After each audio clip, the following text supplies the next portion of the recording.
Let's bring in Congresswoman Nicole Malliotakis, who serves in the House Foreign Affairs Committee and the House Select Subcommittee on the coronavirus crisis. Through this hearing that's been ongoing today, Congresswoman, what have you learned? What have you yet to learn?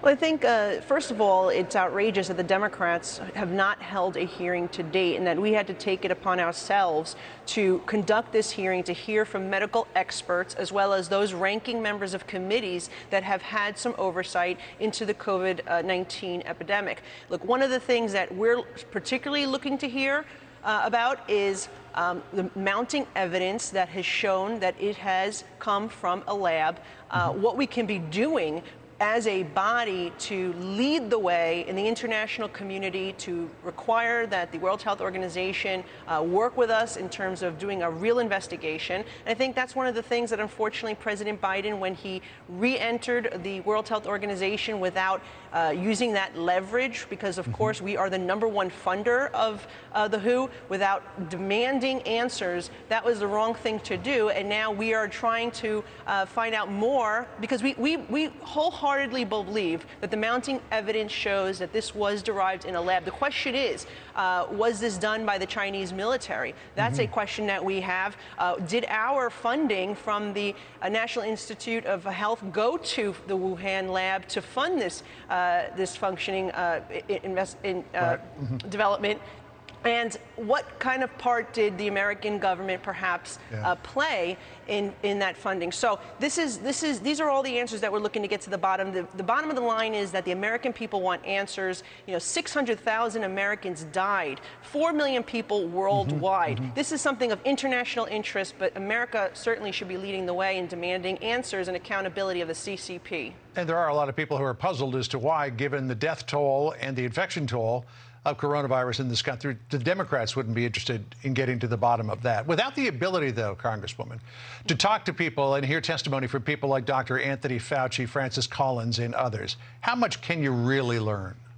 Well, I think, look, we have our own medical experts that are coming. I think there's a lot to learn here. We have individuals from the previous administration, some that worked at the Department of State, that have a lot of knowledge, and they were previously investigating the origins of the COVID-19. It is shameful that Dr. Fauci refused our invitation to testify, and we'd like to know exactly what he is hiding, because it seems that this is not a Democrat issue or a Republican issue. It's an American issue. Everyone should be concerned, because not only do we want to hold China accountable for this virus, but how do we prevent a future pandemic from occurring if we don't understand the origins of how this leak occurred? And so this is exactly what this is about. We hope, look, whatever information we get, we're going to be making public because we believe in transparency and we believe in accountability, and we're just going to continue to push and hope that the Democrats will join us.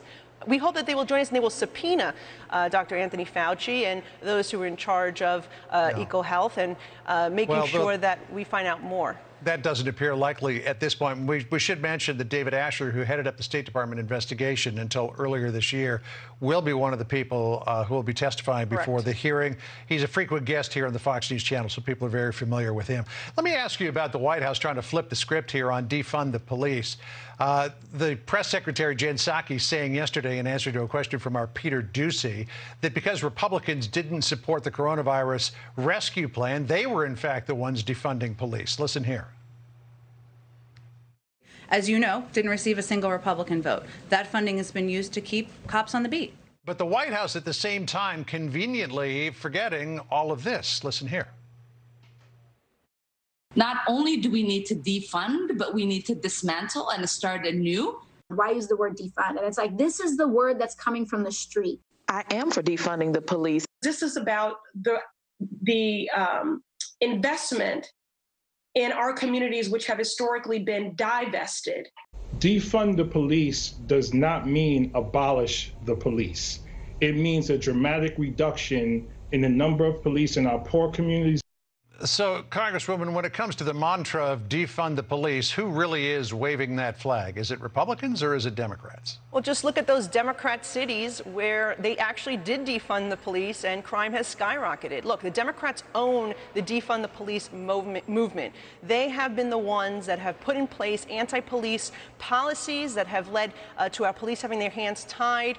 They've implemented the bail reform in New York. Nancy Pelosi tried to put it in the COVID relief package, and they are the ones, of course, that cut the budgets. If you look all across these cities, including New York, which cut 1/6 of the NYPD budget, the reality is that the Republicans are the ones on the side of law and order. We are the ones that are pushing for public safety. We are the ones that support our police, and unfortunately, they're trying to, weasel their way out of this, because if you just look at the polls in New York City alone, 3/4 want more cops on the street. They say public safety is the #1 issue in this Democratic primary that just passed. Yeah.